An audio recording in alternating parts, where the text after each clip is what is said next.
Hello दोस्तों, welcome to today's podcast.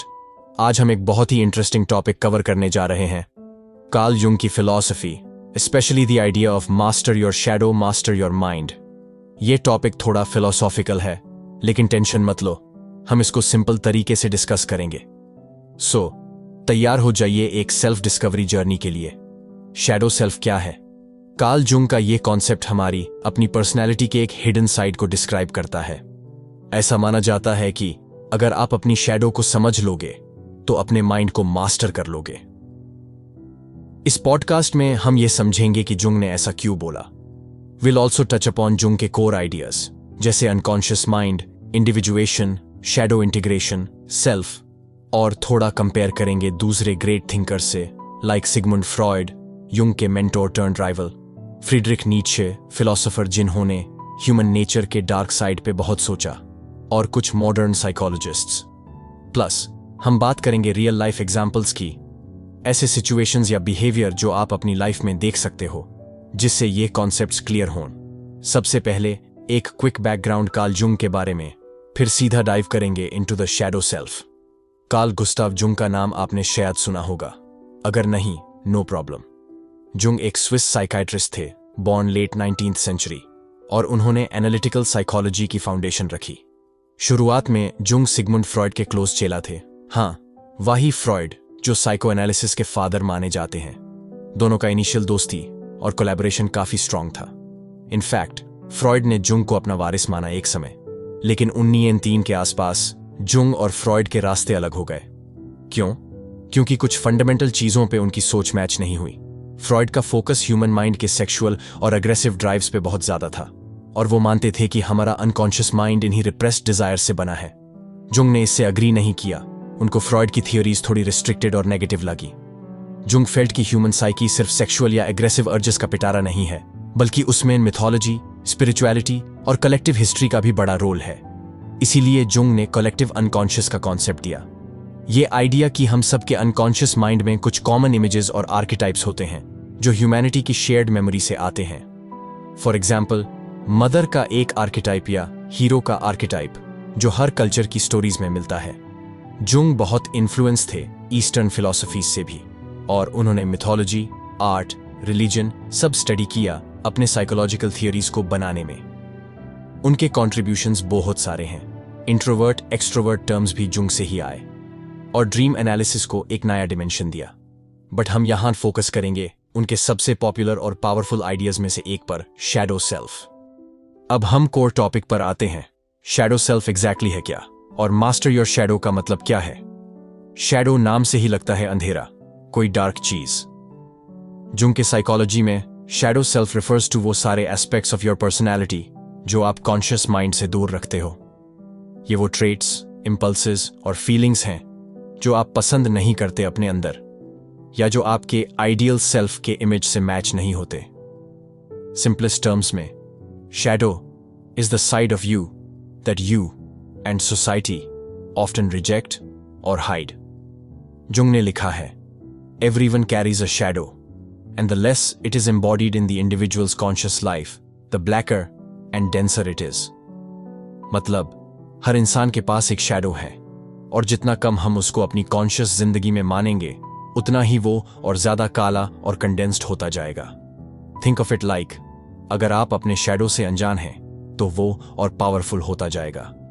आप अपने बारे में जो इमेज रखते हैं, अपनी अच्छाई, अपने आइडियल्स, उसको साइकोलॉजी में पर्सोना कहते हैं। एक मास्क जो हम दुनिया को दिखाते हैं जैसा हम बनना चाहते हैं, और जो चीजें इस पर्सोना की इमेज से फिट नहीं बैठती, जैसे flaws, violent thoughts, forbidden desires, weaknesses, उनको हम अपने आप से भी छुपा लेते हैं। वही सब शैडो के अंदर जाता है। एक एग्जाम्पल से समझते हैं। मान लीजिए एक लड़का बचपन से यह सीखता है कि गुस्सा दिखाना बहुत बुरी बात है। Whenever he got angry, parents ने डांट दिया, सोसाइटी ने बोला good boys don't get angry. धीरे धीरे वो अपने गुस्से को दबाना सीख गया। अब उसकी पर्सोना बन गई ऑफ अ काम नाइस गाय जो कभी गुस्सा नहीं होता। बट क्या उसके अंदर एंगर कंप्लीटली खत्म हो गया? बिल्कुल नहीं, बस उसने उसको कॉन्शियस माइंड से पुश करके अंदर डाल दिया। दैट एंगर, रिजेंटमेंट, एग्रेशन, सब उसके शैडो में स्टोर हो रहा है। इसी तरह बहुत से ट्रेट्स हम अपने अंदर सप्रेस कर देते हैं। शैडो कॉमनली अपने नेगेटिव ट्रेट्स से बना होता है, जैसे गुस्सा, jealousy, greed, selfishness, cowardice, arrogance, desires that we are ashamed of. हम खुद को अच्छा इंसान मानने के चक्कर में इन सब को दबा देते हैं। लेकिन शैडो हमेशा नेगेटिव ही नहीं होता। कभी कभी पॉजिटिव क्वालिटीज भी हम शैडो में डाल देते हैं अगर सोसाइटी ने उनको डिस्करेज किया हो। फॉर इंस्टेंस, अगर आप बचपन में बहुत एक्सप्रेसिव डांसर थे बट लोगों ने मजाक उड़ाया या बोला फोकस ऑन स्टडीज, आर्ट वर्ट का कोई फ्यूचर नहीं, तो हो सकता है आपने अपनी क्रिएटिव आर्टिस्ट साइड को भी दबा दिया हो। दैट टैलेंट और passion became part of your shadow, क्योंकि आपने उसको एक्सेप्ट करना छोड़ दिया। जुंग कहते थे कि लोगों में कभी कभी उनके शैडो में उनकी अच्छी पोटेंशियल्स भी छुपे रहते हैं, स्पेशली जिन लोगों का सेल्फ एस्टीम लो होता है। एक और तरह सोचिए, जुंग्स स्टूडेंट डॉक्टर मरी लुईज फॉन फ्रांस ने एक मेटाफोर दिया था। आपके माइंड एक घर की तरह है। इस घर के कुछ रूम्स ब्राइट हैं जहां आप टाइम स्पेंड करते हो, दैट्स योर कॉन्शियस पर्सोना। लेकिन कुछ कमरे अंधेरे बंद पड़े हैं, वहां कभी लाइट नहीं जाती। Shadow is that dark room. जितनी देर तक आप उस कमरे का दरवाजा बंद रखोगे, अंदर और अंधेरा घुलता जाएगा। The moment you open the door and shine a torch awareness inside, you begin to see what's there. Initially डरावना लैग सकता है, बट फिर यू रियलाइज कि हाँ, ये सब चीजें हैं जो मैं छुपा रहा था। अब एक इंपॉर्टेंट चीज, शैडो का एग्जिस्टेंस कोई बुरी बात नहीं है। हर इंसान का शैडो होता ही है। It's a natural part of psyche. Jung even wrote, how can I be substantial if I do not cast a shadow? I must have a dark side also if I am to be whole. यानी कि पूरी तरह एक हस्ती बनने के लिए थोड़ा डार्कनेस भी जरूरी है। जस्ट लाइक एक फिजिकल ऑब्जेक्ट लाइट में पड़ने से शैडो कास्ट करता ही है, वैसे ही हमारी पर्सनैलिटी का एक डार्क साइड होता ही है। So having a shadow doesn't mean you're a bad person, it means you're human. लेकिन प्रॉब्लम तब होती है जब हम अपने शैडो सेल्फ को बिल्कुल इग्नोर कर देते हैं, मानो वो एग्जिस्ट ही नहीं करता। क्योंकि जो चीज हम अपने कॉन्शियस माइंड से दूर रखते हैं, वो अलग तरीके से बाहर निकलने लगती है। इस फिनोमिनॉन को जुंग प्रोजेक्शन बोलते थे। उन्होंने लिखा, through our rejection of the parts of our selves we dislike, we unconsciously project them on to others. आप नोटिस करिए, हम में से काफी लोग दूसरे लोगों की कुछ हैबिट्स पे बहुत इरिटेट हो जाते हैं, इतना ज्यादा कि डिस्प्रोपोर्शनेट होता है। ऑफ्टन जुंग कहते, जो चीज आपको किसी और में बहुत डिस्ट्रैक्ट या इरिटेट करती है, चांसेस आर के वही चीज आपके अंदर भी है जिसे आप एक्सेप्ट नहीं कर पा रहे। हम अपने अंदर की बुराई दूसरों में देख के उस पर गुस्सा करते हैं। फॉर एग्जाम्पल, अगर मुझे अपने ऊपर बड़ा फकर है that I am always honest and polite and I strongly identify with that persona, तो मेरा शैडो शायद रूड और सेल्फिश टेंडेंसीज होगा जो मैं कभी फेस नहीं करना चाहता। अब अगर मुझे कहीं कोई इंसान बड़ा खुदगर्ज या रूडे दिख गया, I might over react, how can they B so selfish. मैं उनको जज करूंगा इंटेंसली, शायद उनसे नफरत तक हो जाए। Why such strong emotion? Because मेरा अपना शैडो वहां ट्रिगर हो गया। It's like looking in a mirror subconsciously. जितना हम अपना शैडो एक्सेप्ट नहीं करते, उतना ही हम दूसरों पे उसको प्रोजेक्ट करके उनसे लड़ते रहते हैं। एक सिनारियो सोचिए, आप बहुत ऑर्गेनाइज्ड और डिसिप्लिन्ड पर्सन हैं। आपको अपने इस क्वालिटी पे गर्व है। अब ऑफिस में आपके एक कॉलीग हैं जो काफी स्लॉपी और डिसऑर्गेनाइज्ड हैं। हर बार उनकी मेसी डेस्क देख के या लेट काम देख के आप फ्रस्ट्रेट हो जाते हो। यू मे थिंक, ये इतने लेजी क्यों हैं, इनको कोई शराम नहीं।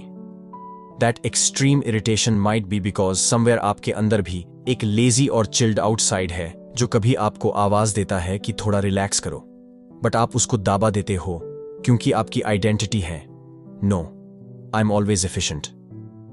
सो आप अपने अंदर के उस लेजी इंपल्स को इतना डिनाई कर रहे हैं कि जब आप किसी और में वो देखते हैं, यू कांट स्टैंड इट। यही शैडो प्रोजेक्शन होता है। अगर आप थोड़ा एक्सेप्ट कर लें कि हाँ, कभी कभी मैं भी आलस करता हूं, it's natural, and integrate that, may be allow your self occasional rest without guilt, तो शायद दूसरे के लेजी बिहेवियर से आप इतना अपसेट नहीं होंगे। You might even constructively help them rather than just जज। Thus, shadow self is like our inner enemy, only as long as we ignore it. जैसे ही हम उसको नजर देना शुरू करते हैं, वो उतना डेंजर नहीं रहता। To confront a person with his shadow is to show him his own light. Jung wrote. यानी किसी को उसका शैडो दिखा दो तो उसको उसकी अच्छाई भी नजर आने लगती है, क्योंकि फिर आप एक्सट्रीम्स से बीच में बैलेंस में आते हो। अब हम इस कॉन्सेप्ट को और गहरा समझने के लिए बात करेंगे, अपनी शैडो को मास्टर कैसे करें और ये मास्टर योर माइंड से क्या लेना देना है। चलिए समझते हैं कि अपनी शैडो को एक्नॉलेज करना या इंटीग्रेट करना इतना इंपॉर्टेंट क्यों है। मास्टर योर शैडो का फायदा क्या है। कार्ल जुंग का मानना था कि जब तक हम अपने अंदर के डार्क साइड को फेस नहीं करेंगे तब तक हम एक्चुअली खुद को नहीं समझ सकते पूरी तरह, और ना ही अपने माइंड को पूरी तरह कंट्रोल कर सकते हैं। ही बिलीव दैट सेल्फ अवेयरनेस का एक बड़ा हिस्सा है अपने अनकॉन्शियस को कॉन्शियस बनाना। उनका एक बड़ा मशहूर कोट है, Until you make the unconscious conscious, it will direct your life and you will call it fate. इसका मतलब जब तक आप अपने अनकॉन्शियस माइंड, शैडो वगैरह को उजाले में नहीं लाते तब तक वो हिडन चीजें ही आपकी लाइफ चलाएंगी और आप ऊपर ऊपर से सोचेंगे कि ये सब किस्मत या एक्सटर्नल इवेंट्स हैं। It's like being a puppet whose strings are hidden in the dark. Shadow वो इनविजिबल स्ट्रिंग की तरह काम करता है। जुंग ने लिखा था, The psychological rule says that when an inner situation is not made conscious, it happens outside as fate. तो simplify, अगर आप अपने अंदर चल रहे कॉन्फ्लिक्ट को देखोगे नहीं तो वो किसी बाहरी कॉन्फ्लिक्ट या प्रॉब्लम की फॉर्म में दिखेगा। For example, a person who unconsciously believes he is unworthy might sabotage his own success repeatedly and then blame bad luck. जब तक वो अपने अंदर की उस बिलीफ, शैडो एलिमेंट को पहचानेगा नहीं, उसको लगेगा दुनिया ही उसके खिलाफ है। So to master your mind, you need to shine light on these unconscious factors. Shadow को मास्टर करने का मीनिंग यह नहीं है कि आप अपने अंदर की सारी बुरी चीजों को खत्म कर दोगे। बिल्कुल नहीं।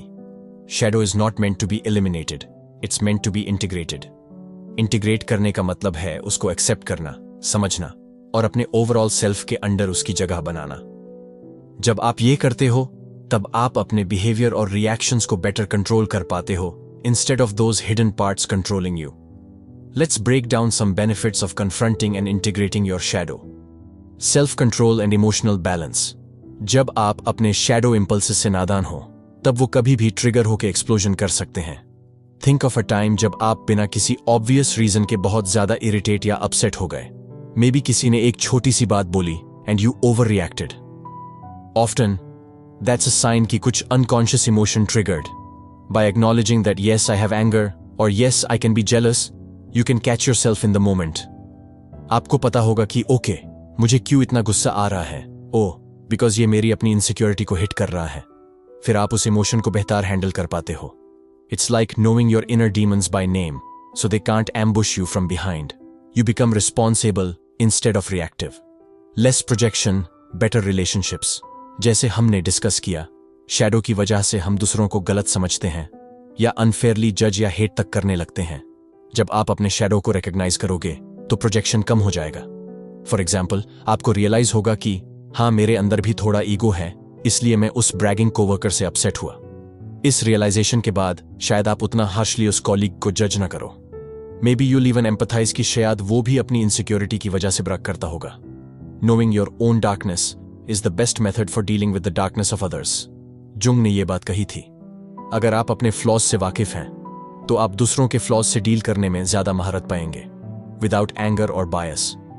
Relationships improve because you are not unconsciously dumping your issues on others.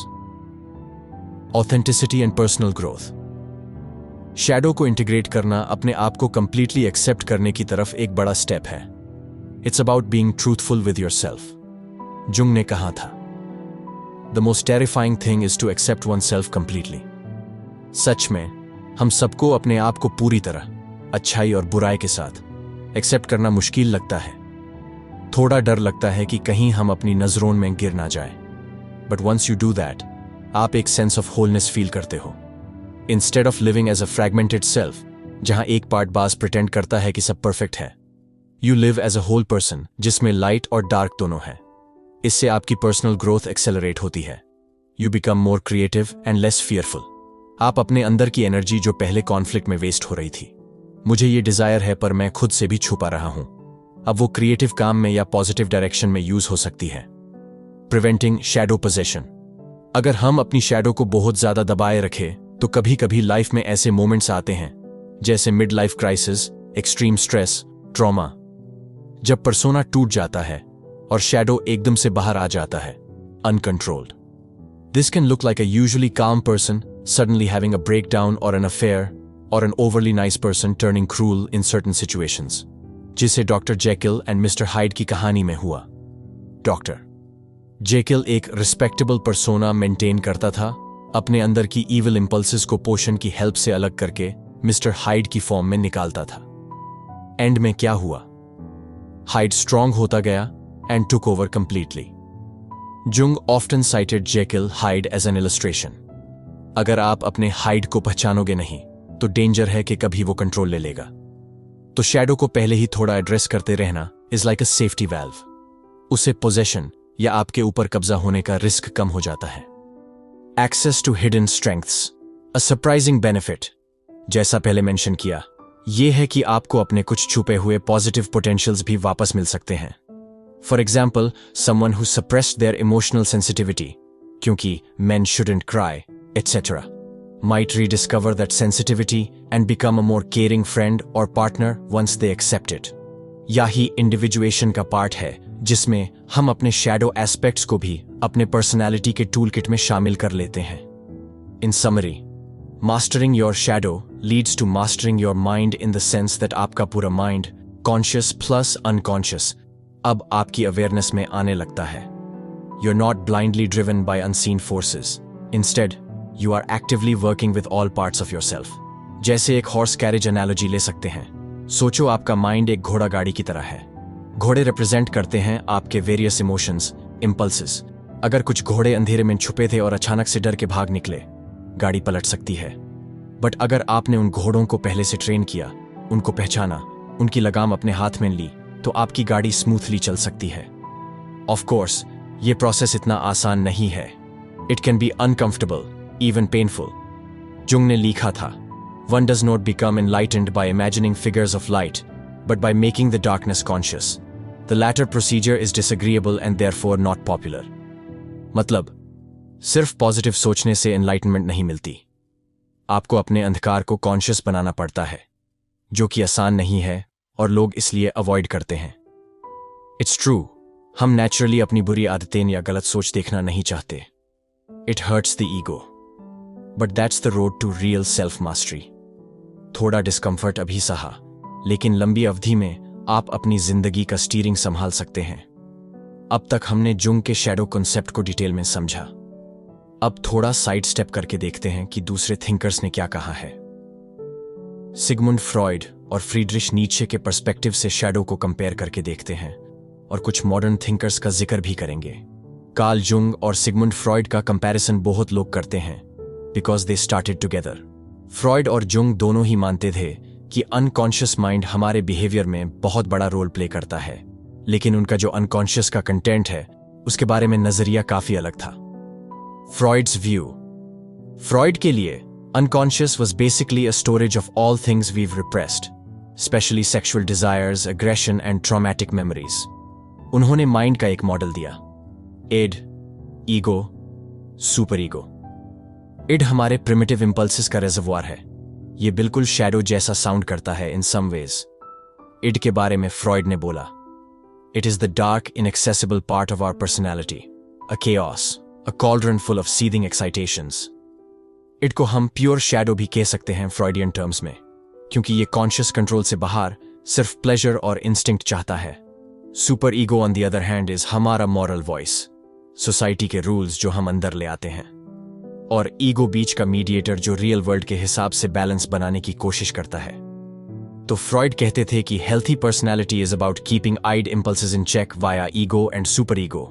उनकी थेरेपी, साइकोएनालिसिस का गोल होता था to bring repressed stuff to awareness, ताकि मेंटल हेल्थ इश्यूज सॉल्व हो सकें। अब जुंग्स व्यू। जुंग ने भी माइंड के 3 पार्ट्स बोले, कॉन्शियस ईगो, पर्सनल अनकॉन्शियस और collective unconscious. Personal unconscious somewhat similar to Freud's unconscious, but Jung कह रहे थे कि सिर्फ नेगेटिव या रिप्रेस्ड चीजें ही वहां नहीं हैं। इसमें कुछ पॉजिटिव मेमोरीज या थॉट्स जो कॉन्शियस से हट गए वो भी हैं। Collective unconscious is Jung's big addition. इसमें ह्यूमैनिटी के यूनिवर्सल एक्सपीरियंसेस हैं जो हम इनहेरेंट लेके पैदा होते हैं। Importantly, Jung believed contents of the unconscious are not restricted to repressed material. यानी हमारे अनकॉन्शियस में सिर्फ वो नहीं है जो हमने दबा दिया, बल्कि बहुत कुछ और भी है जो कभी कॉन्शियस था ही नहीं, जैसे intuitive wisdom, creative ideas, spiritual yearnings, etc. Shadow, in Jung's system, is part of the personal unconscious, but also touches the collective. For example, many shadow archetypes like the devil figure exist across cultures. एक और difference, Freud का focus largely sexual instincts पे था। उन्होंने human motivation को libido, sexual energy से बहुत tie किया। Jung felt Freud is too narrow. Jung बोला कि psychic energy is more general life energy, sexual energy उसका एक पार्ट हो सकता है, पर सब कुछ सेक्स ड्रिवन नहीं होता। Jung was open to ideas like spiritual drives, need for meaning etcetera, जो फ्रॉइड ने उतना कंसिडर नहीं किया। शैडो कॉन्सेप्ट में भी डिफरेंस देखने को मिलता है। फ्रॉइड का आईडी शैडो से सिमिलर टू है, पर Freud didn't talk about integrating the id. Instead, the aim was to sublimate और control it through ego, super ego. Jung, however, advocated accepting and integrating the shadow. Jung believed we could confront the unconscious side and integrate it, whereas Freud saw the unconscious mainly as something to uncover and discharge. यही fundamental फर्क था। Jung का idea था कि shadow को भी अपने self का हिस्सा बना के ही हम ग्रोथ कर सकते हैं, जबकि फ्रॉइड के लिए growth meant resolving conflicts by bringing them to light and reducing their power. But he didn't frame it as becoming whole in the same spiritual sense. दोनों की अप्रोच टू थेरेपी भी अलग थी। फ्रॉइड ज्यादा past पे focus करते थे, childhood events, repressed traumas. Jung का अप्रोच करंट और फ्यूचर ओरिएंटेड भी था। He'd explore dreams with symbolic meanings, encourage patients to engage with their unconscious through art, imagination, etc., with the aim of individuation, self-actualization.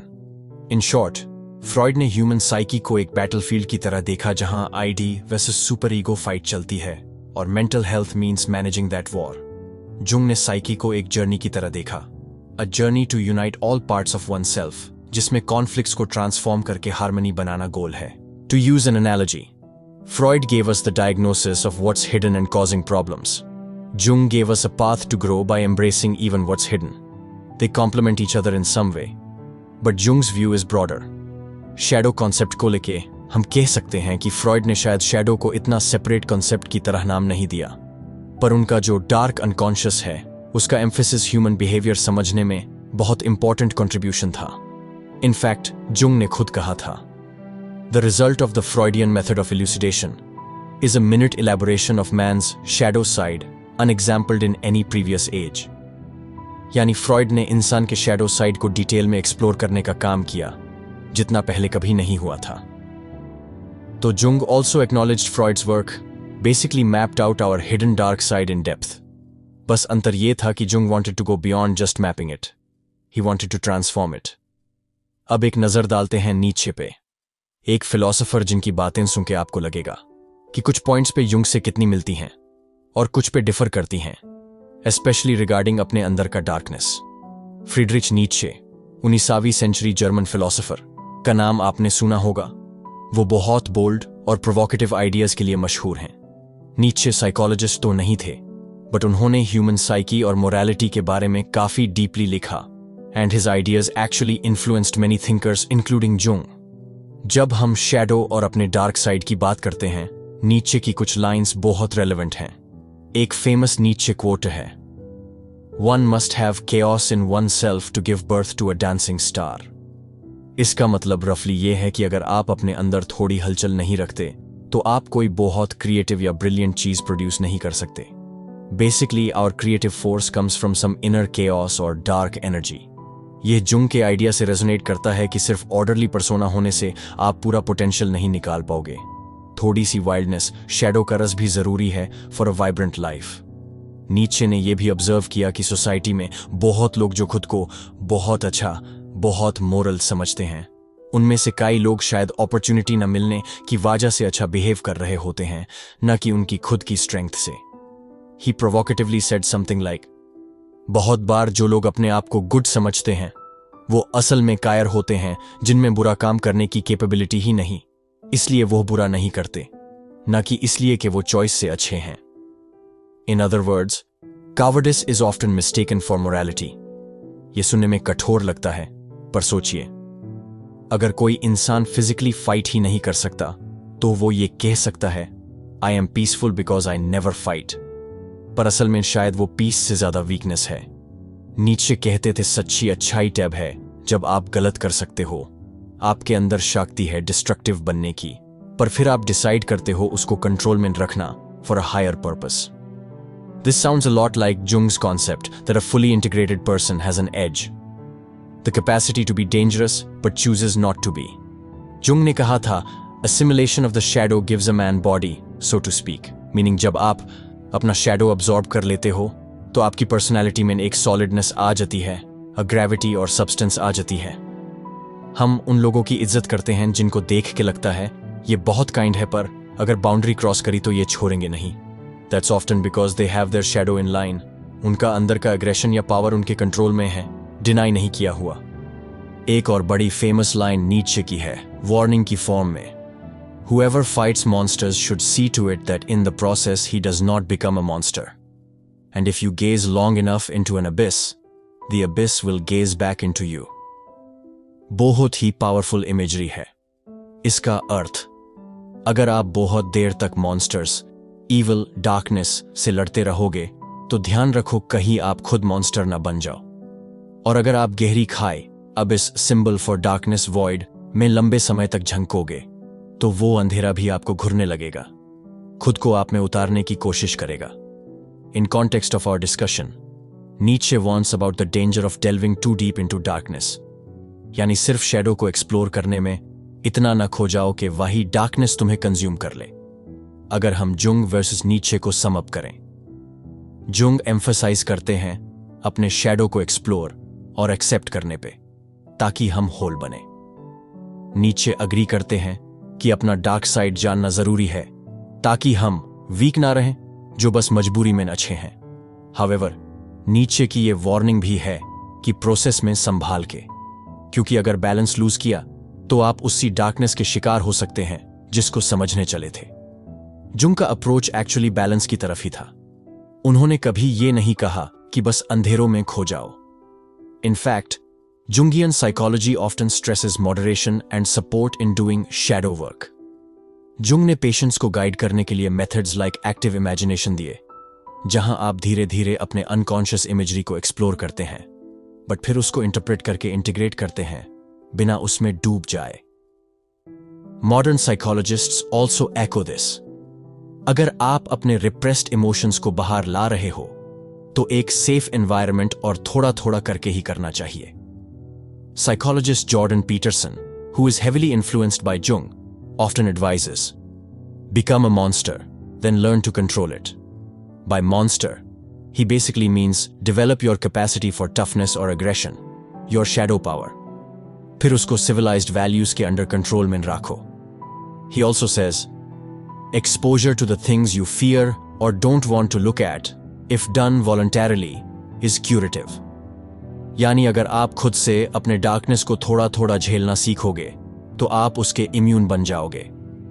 But नीचे's abyss quote is a reminder कि voluntary exposure भी limit में रहे। If you ever feel you're losing yourself, step back. Even the author of that Medium article we saw said the same. The art is in finding a balance between Jung's exploration and Nietzsche's caution. अपने अंदर झांको जरूर, पर इतना भी गहरा मत झांको कि वापस बाहर आना मुश्किल हो जाए। बैलेंस इज की। जुंग और नीचे दोनों ग्रेट इंसाइट्स देते हैं ह्यूमन नेचर पे। एक इंटीग्रेशन की बात करता है, दूसरा विजिलेंस की। आज के जमाने में जुंग के शैडो कॉन्सेप्ट की इंपॉर्टेंस और भी समझ आती है जब हम अपने आसपास देखते हैं। Let's discuss some real life modern examples और सिनारियोज जहां शैडो प्ले हो रहा होता है। शायद आप अपनी लाइफ में इन चीजों को आइडेंटिफाई कर पाएंगे।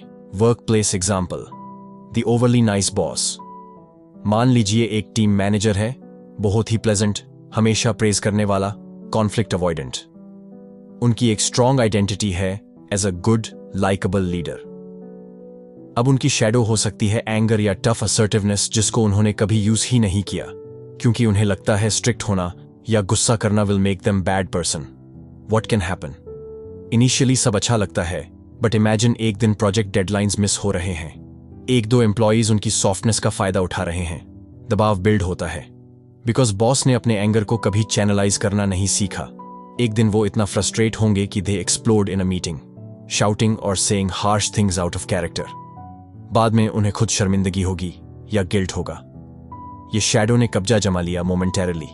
अगर इंस्टेड वो बॉस शुरू से ही थोड़ा बाउंड्रीज रखते, कभी कभी स्टर्न फीडबैक देना सीखते, integrating the strict part of them, तो वो एक्सप्लोजन ना होता।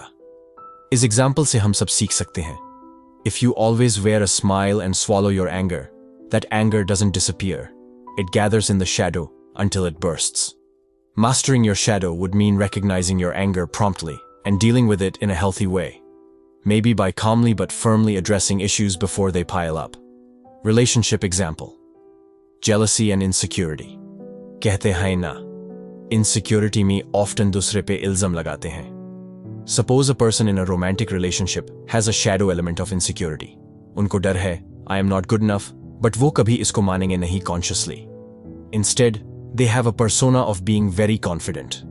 Now, when their partner interacts casually with someone else, ये person बहुत jealous या possessive हो जाता है। They might accuse, तुम उसके साथ इतना friendly क्यों थे, etc. यहाँ actual problem उनकी खुद की insecurity है, जो shadow में छुपी थी, and it's projecting out as jealousy. Until they confront, हाँ, मुझे अंदर से लगता है मैं काबिल नहीं हूं, and work on that self-esteem, they'll keep having irrational jealousy episodes. Modern therapists often help couples identify these patterns. Instead of calling partner toxic straight away, they dig into, what's your fear behind this jealousy?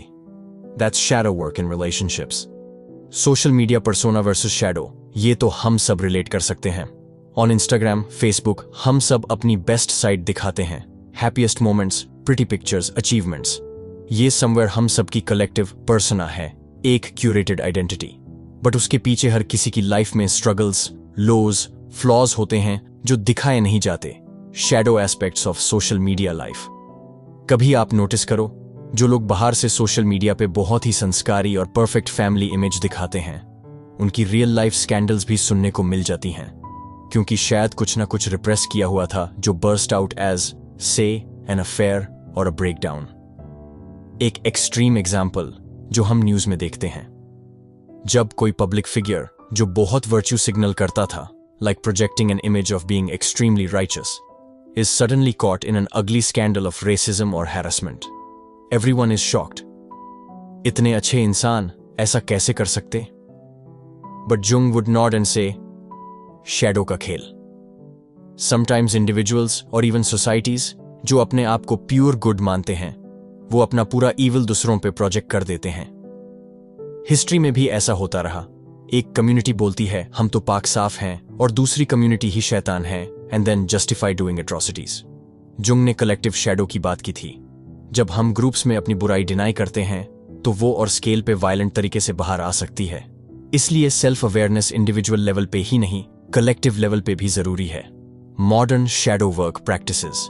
आजकल self help और therapy circles में एक term काफी popular हो रहा है, shadow work. This is directly Jung के ideas से इंस्पायर्ड।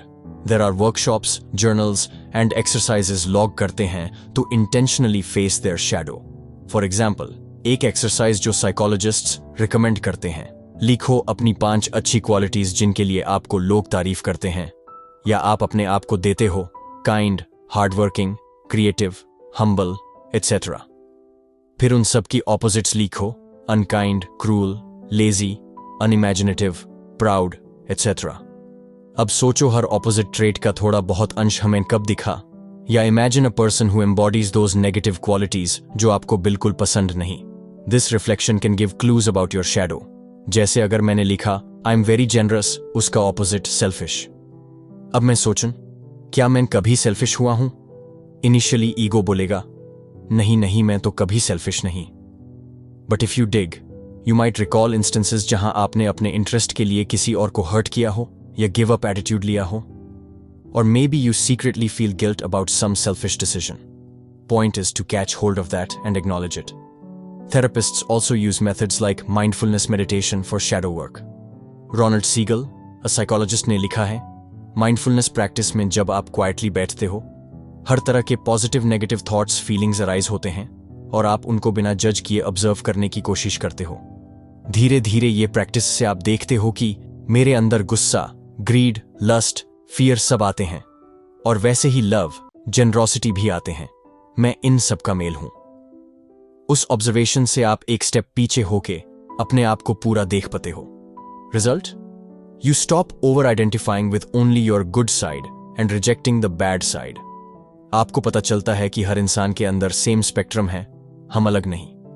तब शायद हम दूसरों को जज करना भी कम कर देते हैं, क्योंकि एक ह्यूमिलिटी आ जाती है कि हम सब थोड़े ग्रे हैं, कोई प्योर वाइट नहीं।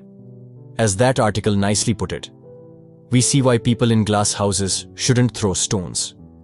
एक बार आप अपने शैडो को मैदान में उतार लेते हैं, उसकी power to unconsciously upset you begins to fade away. It's like befriending the monster under your bed. फिर वो आपको डरा नहीं पाता। Everyday awareness. You don't have to be in therapy to do shadow work. आप रोजमर्रा में छोटी चीजें नोटिस करके शुरू कर सकते हो। जब भी आप किसी सिचुएशन में ओवर रिएक्ट कर देते हो, बहुत गुस्सा या बहुत hurt etcetera, disproportionate to what happened, बाद में बैठ के सोचो, ये इमोशन इतना स्ट्रांग क्यों था? क्या ये किसी पुराने दर्द से लिंक है? क्या ये कोई चीज है जो मैं यूजुअली अपने अंदर एक्सेप्ट नहीं करता? For example, if feedback from your boss makes you irrationally angry, ask if perhaps you have a shadow of insecurity or perfectionism that doesn't take well to criticism. Notice whom you judge quickly. अगर आप तुरंत किसी को label कर देते हो, Oh, she's so attention seeking, or he's so weak, ask yourself, could that trait live in me? कभी मैं अटेंशन चाहने की क्रेविंग फील करता हूं, या कभी मैं भी वीक फील करता हूं बट हाइड करता हूं।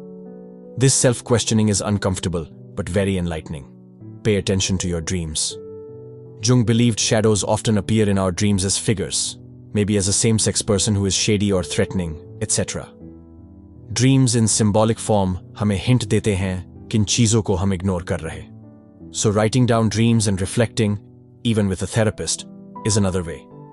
I want to mention also the concept of individuation here, क्योंकि shadow integration is actually one step in that larger journey, according to Jung. Individuation का मतलब है becoming your true self by integrating all parts of your psyche. Jung कहते थे ये एक lifelong process है. Imagine layering. सबसे पहले हम अपना persona develop करते हैं as we grow, the social mask.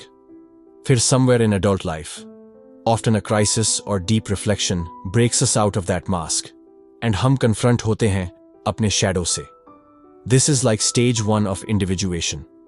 उसके बाद हम अपने opposite gender side anima animus को समझते हैं, फिर आर्किटाइप्स एटसेट्रा, और आखिर में जाके सेल्फ विथ कैपिटल S मिलता है, which is the fully integrated psyche. Shadow के बिना सेल्फ तक नहीं पहुंचा जा सकता। जुंग लिखते हैं, the first stage leads to the experience of the shadow. Individuation की जर्नी में So, think of shadow work as a fundamental building block to self-realization. आज के self-development world में बहुत से thinkers implicitly यही बात कर रहे हैं। जैसे कुछ motivational speakers कहते हैं, face your fears या embrace your imperfections. All this is essentially encouraging you to look at your dark or hidden side. Even the popular concept of inner child healing overlaps, because sometimes our shadow holds the hurt, angry child within that we never acknowledged. In a nutshell, in modern life, mastering your shadow can translate to better mental health, less inner conflict, anxiety, better decision-making because you're not unknowingly influenced by biases, and stronger resilience.